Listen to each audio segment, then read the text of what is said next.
कलयुग में मालिक की याद में बैठना या मालिक की याद में आना कोई मामूली काम नहीं है। और बातों पे लोग कितना कितना टाइम बर्बाद कर देते हैं, लेकिन मालिक की याद में बैठना कोई मामूली बात नहीं है। पर जो भी सात्संगत इस मालिक की याद में, परमपिता परमात्मा की याद में सजी हुई है, बहुत ही खुशियों का नज़ारा देखने के काबिल बनती है।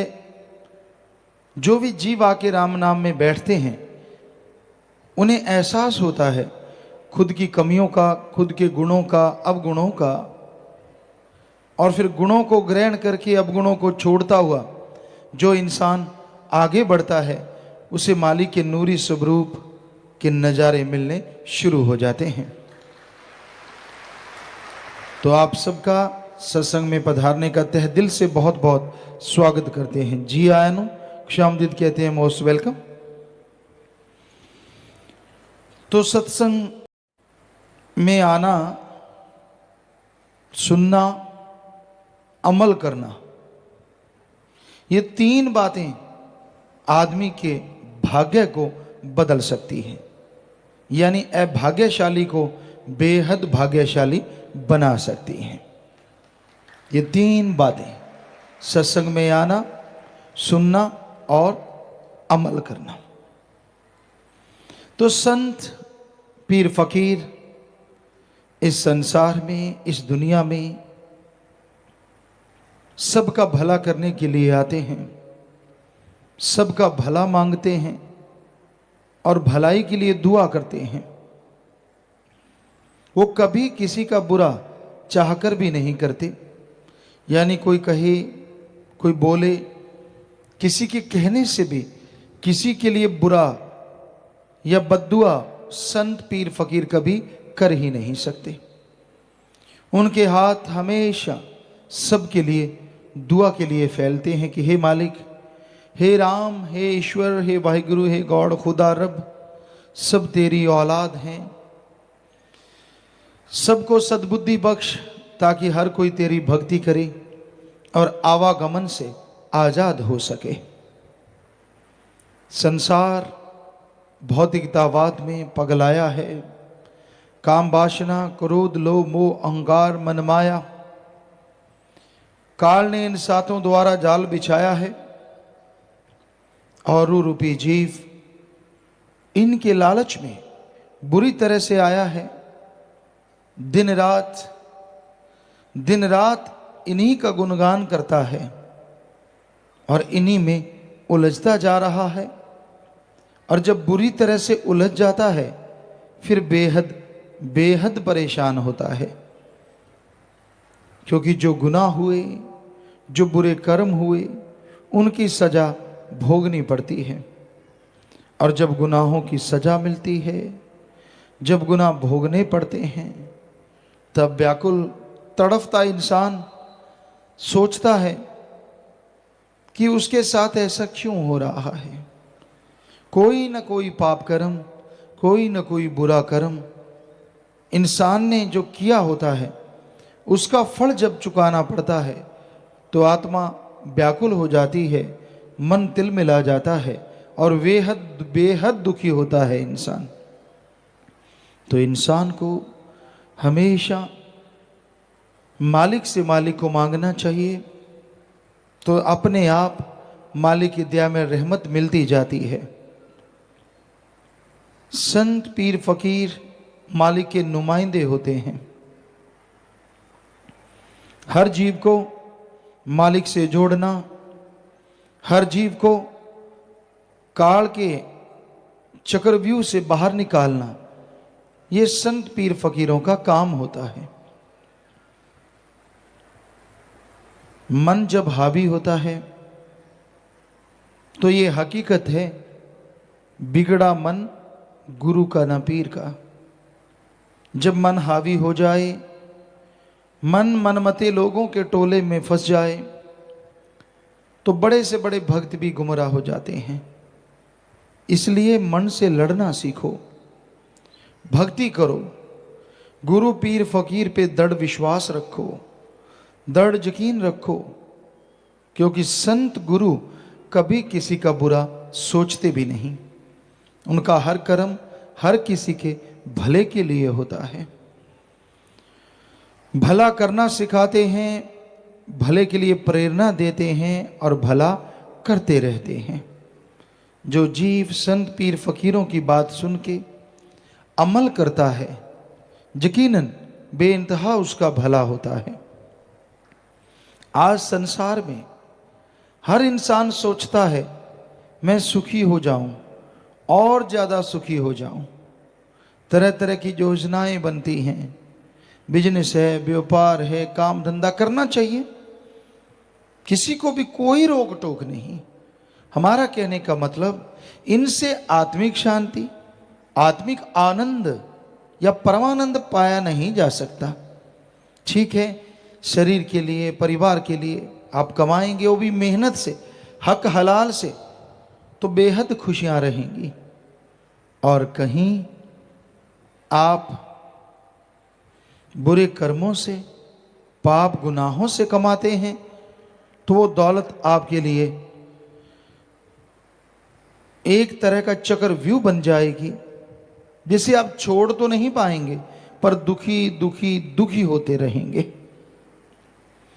जब आदमी गुरु संत पीर फकीर की सुनता नहीं, मन मते और लोग और मन के कहने चलता रहता है, तो दुखी होता है। संतों को कभी किसी से कोई दुश्मनी नहीं होती। क्यों होगी दुश्मनी? किस लिए होगी? वो तो सबका भला करते हैं। उनका आसन ही ऐसा होता है कि चाहे कोई उन्हें गालियां दे, बुरा कहे, गलत बोले, फिर भी उसके लिए दुआ करते हैं। कोई भी बात कहते हैं जीव को समझाने के लिए, मालिक से किए गए कौल इकरार याद करवाने के लिए, और उनका कोई मकसद किसी को डराना, बहकाना या गलत रास्ते पे ले जाना नहीं होता। तो इसलिए भाई, संतों के वचन सुन के उन पे अमल जरूर करना चाहिए। आप संतों के वचन सुनो। और संत क्या कहते हैं? नशा ना करो। कोई भी नशा आपको बर्बाद कर देगा। कोई भी देवी देवता किसी भी नशे का भोग नहीं लगाता। यहां तक हमने पढ़ा है, महादेव जी ने भयानक नशा जो जहर था उसको अपने कंठ में धारण तो जरूर किया, लेकिन पीने का आह्वान किसी को नहीं किया। सो कोई भी देवी देवता किसी का घर बर्बाद नहीं कर सकता। इसलिए नशों को वर्जित माना गया। जब समुद्र मंथन हुआ, वेदों शास्त्रों में आता है, विष्णु पुराण में आता है कि जब, और भी कई जगह लिखा मिला, समुद्र मंथन हुआ, एक तरफ राक्षस थे, राक्षस प्रवृत्ति राक्षस, दूसरी तरफ देवता, किन्नर, गंधर्व आदमी। तो इन्होंने समुद्र को मथा।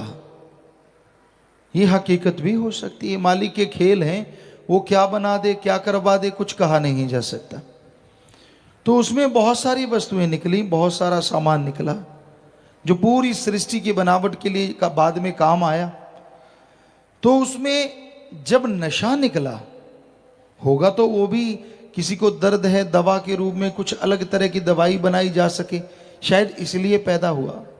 लेकिन उसको पिया नहीं, ना देवताओं ने, न गंधर्व, न किन्नर, न किसी ने नहीं, उसे पिया राक्षसों ने।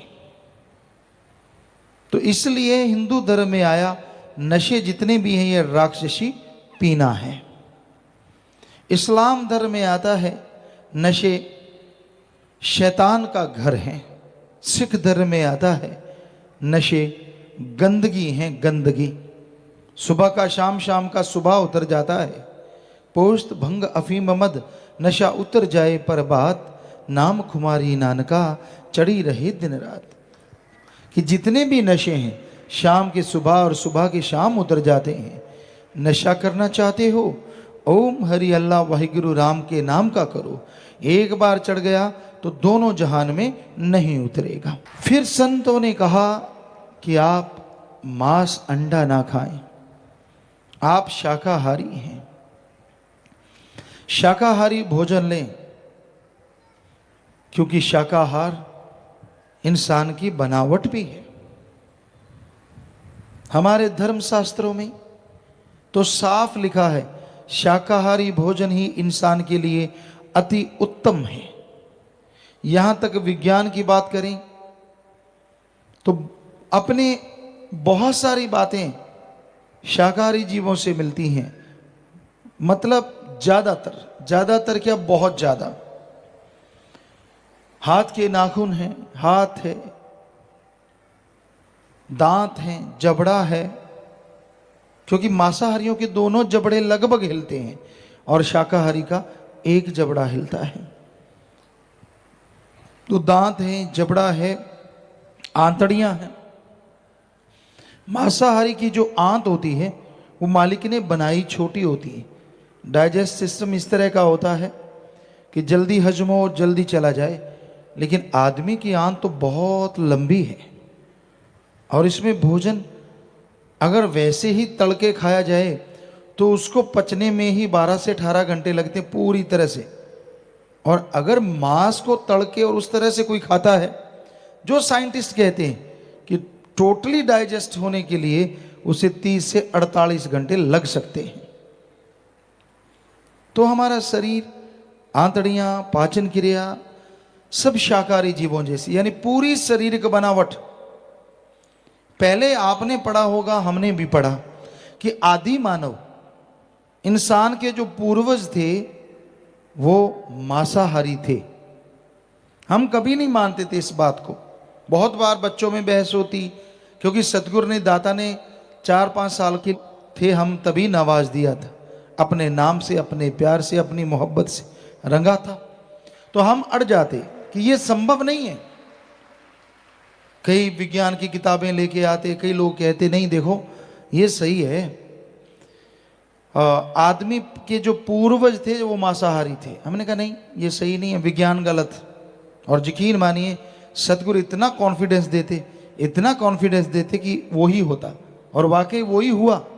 अब साइंस, विज्ञान ने पिछले कुछ महीने या साल हुआ होगा, ये साबित कर दिया है कि हमारे पूर्वज या आदि मानव जो थे वो भी शाकाहारी थे, वो भी कच्चा या पका के भोजन खाया करते थे। तो हमने बहुत पहले ये बात कही थी कि ये हो नहीं सकता, ये गलत है, ये विज्ञान की थ्योरी गलत। कि आदमी की शरीर की बनावट ही ऐसी नहीं, चाहे नाखून कैसे भी हैं, कैसे मुड़ जाते थे, लेकिन किसी पशु की चमड़ी को फाड़ना कोई आसान काम नहीं। या हाथों से शिकार करना होता तो आदमी पत्थर के हथियार, लकड़ी के हथियार क्यों बनाता? असल में वो पशुओं को मारने के लिए नहीं, आत्मरक्षा के लिए वो हथियार बने थे, जिसे विज्ञान ने कहा शिकार के लिए बने। जी नहीं, हम इसे भी गलत साबित करते हैं। वो शिकार के लिए हथियार नहीं बने थे, जो पत्थर के बने या लकड़ी के पहले बने, बाद में लोहे के बने, वो आत्मरक्षा के लिए। क्योंकि मांसाहारी शेर, चीता वो आदमी को भी खाना चाहते थे, उनका तो भोजन है।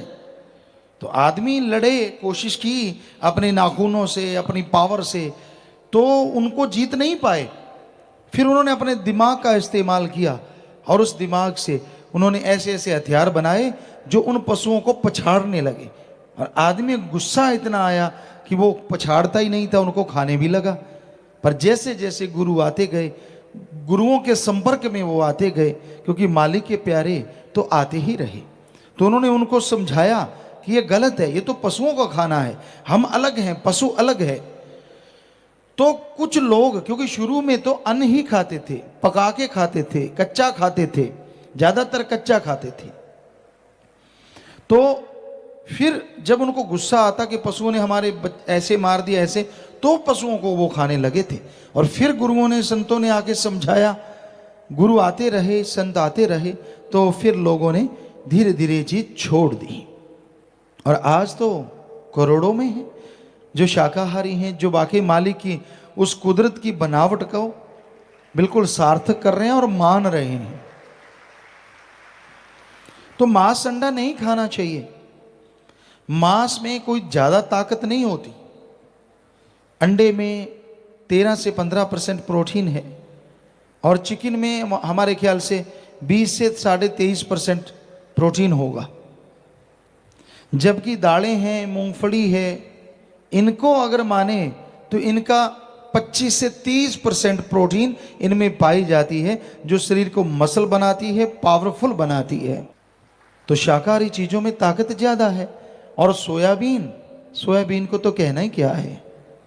सोयाबीन में 43 से 45% प्रोटीन पाई जाती है, अंडे से सीधी 3 गुना, चिकन वगैरह से सीधी डबल। और भी नए नए तरीकों से सोयाबीन का दूध है, पनीर है, यहाँ भी रिसर्च की जा रही है। आश्रम में भी ये बनने लगा है थोड़े स्केल पे। जब बड़ा बनेगा तो ये सेवादार बताएंगे। तो उसे वाकई अपने आप में वो एक अलग चीज़ है, बहुत ही फायदेमंद है। बड़े बड़े डॉक्टर इस बात को स्वीकार करने लगे हैं। तो आदमी बना ही शाकाहारी है, शाकाहार के लिए। और धर्म भी कहते हैं, मांस मछुरिया खात है, सुरापान के हेत ते नर जड़ से जाएंगे जो मूली का खेत।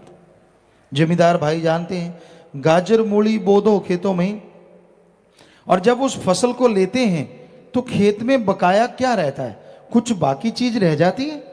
जी नहीं, क्योंकि वो गाजर मूली को खींचते हैं तो वो खेत में कुछ भी नहीं रहता। उसी तरह जो मांसाहार का आहार करते हैं वो मालिक की निगाह से दूर हो जाते हैं और जन्मों जन्मों के चक्कर में, फेर में अटक जाते हैं, निशान उनका खत्म हो जाता है। इसलिए मांसाहार नहीं करना चाहिए। आज दुनिया के बहुत से लोग, बहुत जगहों पे ऐसा होने लगा है, आदमी का मांस खाने लगा है। बच्चों को, छोटे से बच्चे होते हैं, माँ के गर्भ से निकाला जाता है, उनका कहीं सूप बनाते हैं, कहीं अचार बनाते हैं, कहीं डिब्बाबंद मांस बनाया जाता है। उसमें आदमी के बच्चे को साफ करता है काट के, फिर उसको तलता है, भूनता है। डिब्बा बंद मांस औरतें भी खरीदती हैं, आप देख सकते हैं। इनका अचार तक डाला जाता है छोटे से बच्चे का। माँ के गर्भ से 5 महीने का होता है तब उसको निकाला जाता है। जी आप देख सकते हैं कैसे ये मांस खाया जा रहा है। तो बेहद दर्दनाक है ये मंजर। अगली तस्वीर में आप देखेंगे कि कैसे उन बच्चों का सूप बनाया जाता है। उन बच्चों को साबुत ही उबालते हैं, जैसे टमाटर का बाकी और वेजिटेबल सूप बनता है, इसी तरह उनको उबाला जाता है और उनका सूप, खोपड़ी का, शरीर का निचोड़ के सारा सूप बना देते हैं, स्किन वगैरह उतार के, जो भी फालतू की चीज़ें, हड्डियाँ निकाल के। आप देख सकते हैं एक प्याली में नन्ही सी खोपड़ी भी है इस फोटो में। क्या हाल है! क्या राक्षस तौबा नहीं करते होंगे? ये तो हमारे भी बाप है, ऐसा तो हमने कभी सोचा भी नहीं। कहते हैं इसमें ताकत बड़ी होती है, जो कि बकवास है, सब झूठ है, ये सही नहीं है। आप देख सकते हैं किस तरह से इंसानियत का नाश हो रहा है।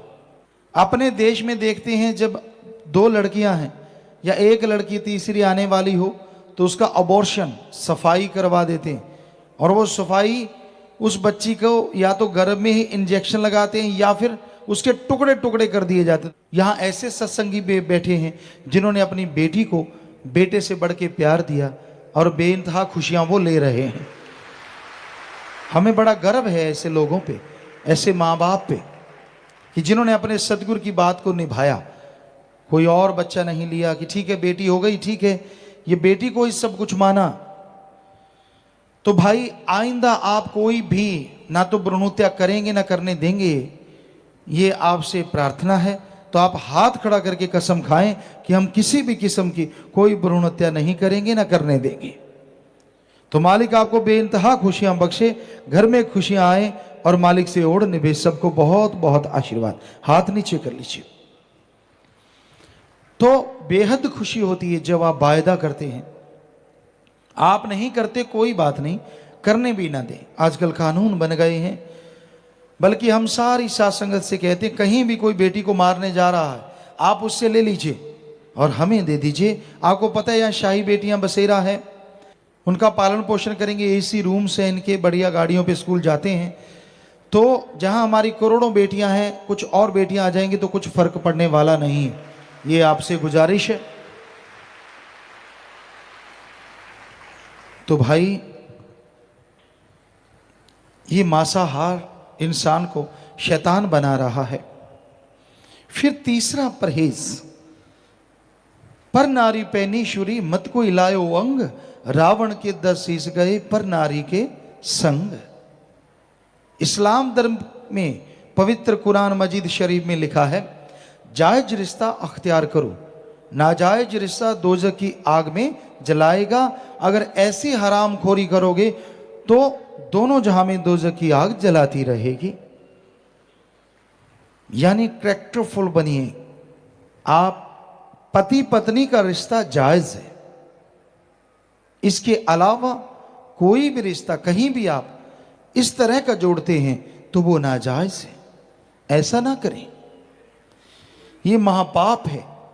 1 लाख पूत 1.25 लाख नाती, 13 वनगर दिया ना बाती। जिसके 1 लाख बेटा 1.25 लाख नाती थे, उसने सीता जी को उठाया पर नारी, तो उसका हश्र क्या हुआ? क्योंकि सीता जी नहीं चाहते थे, वो तो अपने राम के पुजारी थे, और रावण ने उठाया, जबरदस्ती की उसके साथ, और फिर उसका हश्र 1 लाख पूत 1.25 लाख नाती, 13 वनगर दिया ना बाती। तो ऐसा हश्र हुआ, इतना बुरा हश्र हुआ। ये बात हकीकत में है, यही सच्चाई है। सिख धर्म में भी आता है, रिश्ते इंसानों में होते हैं, पशुओं में न के बराबर। जिस दिन आदमी पशु बनेगा, इधर भी नरक उधर भी नरक। और एड्स या भयानक बीमारियां जो आ रही हैं, ये पशु से आई हुई बीमारियां हैं। आदमी यहां भी भोग रहे हैं और आगे भी भोगेंगे।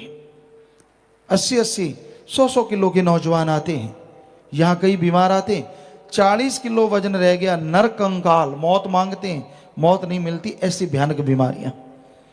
तो ये बुरे कर्म ना करो। ये हमारे दाता रहबर मालिक, कुल मालिक रहबर साईं मस्ताना जी महाराज, शास्त्रधाम जी महाराज ने हमें शिक्षा दी, और अब वो ही बुलवा रहे हैं। हम तो खाकसार चौकीदार आपके सेवादार हैं जी। तो इन बुराइयों से परहेज करो। और आज आपको ये बताएं, यहां तक बेटियों की चर्चा हुई, हम दावे से कहते हैं, अपने तजुर्बे से कहते हैं, सतगुरु हर तरह का तजुर्बा करवा रहा है। हमने बेटे भी बना बना देखे, सभी बेटे हैं आप, और बेटियां भी। तो बेटे भी कम नहीं हैं, पर अगर ये समाज को देखें, ये समाज पुरुष प्रधान है, इसमें बेटे आगे आ रहे हैं। कोई छोटी बात तो नहीं, बहुत बड़ी बात है। लेकिन हमारी बेटियां जो परमार्थ में, सेवा में, नेक कामों में आगे बढ़ रही हैं, ये बेमिसाल बात है, बेमिसाल। शायद पूरे छोटे बेटे हैं आप, और बेटियां भी। तो बेटे भी कम नहीं हैं, पर अगर ये समाज को देखें, ये समाज पुरुष प्रधान है, इसमें बेटे आगे आ रहे हैं। कोई छोटी बात तो नहीं, बहुत बड़ी बात है। लेकिन हमारी बेटियां जो परमार्थ में, सेवा में, नेक कामों में आगे बढ़ रही हैं, ये बेमिसाल बात है, बेमिसाल। शायद पूरे देश में ऐसी मिसाल नहीं होगी। यहाँ ये बेटियां, ये हमारी बच्चियां नेकी में, मानवता भलाई में, भले कामों में डट के आगे बढ़ रही हैं, डट के आगे बढ़ रही हैं। पूरे समाज की परवाह नहीं करती। क्या क्या इल्जामात नहीं लगाए जाते इन पे, क्योंकि लड़की पे लगाना बड़ा आसान होता है, उस पे थोप देना, ये ऐसी है, ये वैसी है, ये वो करती है, ये फला करती है। लड़की किसी को कहे तो भी लोग मानते जल्दी हैं। क्या क्या नहीं किया गया, समझदार को इशारा काफ़ी। लेकिन इनके हौसलों को कोई राई भर ना डुला पाया, और मालिक से दुआ ना कोई डुला पाए। इतनी हिम्मत मालिक ने दी, इतनी रहमत है। जो मानवता के लिए निकल लिए, बेप्रवाह जी ने वचन फरमाए हैं, बन के प्रेमी फिर दिल नू डुलाउणा की, अगे नू बधा के पैर पिछे नू हटाउणा की। हमें मान है हमारी इन बच्चियों पे, हमारी बेटियों पे और बेटों पे भी, क्योंकि जवानी आज इतना कुछ कर रही है नौजवान, क्या क्या नहीं गुल खिला रहे, नशे करते हैं गंदे से गंदा, और वैश्यावर्ती करते हैं, समलैंगिकता में सभी तरफ से बुरा हाल है। पर धन्य ये जवानियां दोनों तरफ की जो इतनी आगे बढ़ रही हैं, अधेड़ अवस्था, बुजुर्ग, सब ही धन्य हैं जो इस कलयुग में मालिक की याद से जुड़े हुए हैं।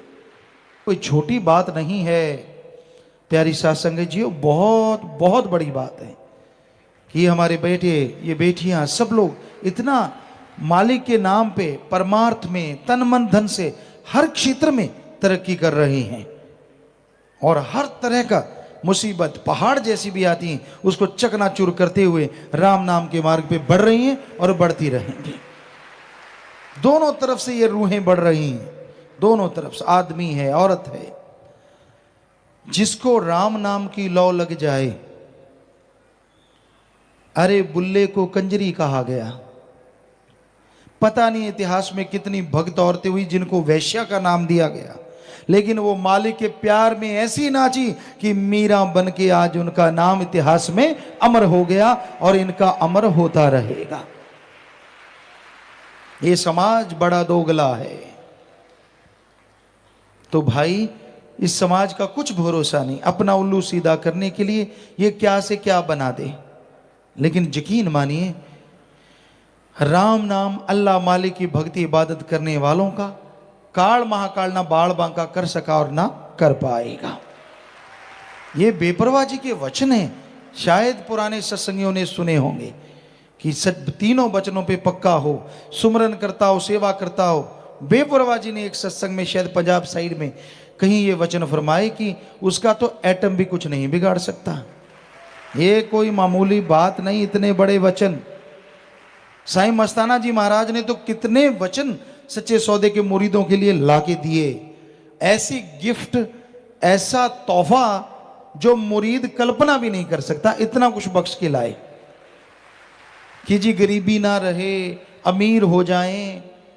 और यहां कितने सत्संगी बताते हैं, मेरे पास साइकिल था, मेरे पास कुछ भी नहीं था, ढंग का घर नहीं था, कोई सोच ही नहीं थी, और मालिक ने हवा में उड़ार करवा दी, कारों पे बिठा दिया, पता नहीं क्या से क्या बख्श दिया, और वो बख्शते रहेंगे। तो भाई हकीकत, हम कोई अपनी बड़ाई नहीं कर रहे, अपने मालिक दाता रहबर की, जिन्होंने सच्चा सौदा बनाया। और धन्य वो मुरीद आप सब, धन्य माँ बाप जो लगातार दृढ़ता से इस पे चले आ रहे हैं, और कई गुना बढ़ के चलेंगे, और मालिक का तो सैकड़ों करोड़ों गुना हो सकता है आने वाले टाइम में। यह रहमो करम बढ़ता जाए, कुछ पता नहीं। तो अंदर बाहर से झोलियां भरती रहेंगी।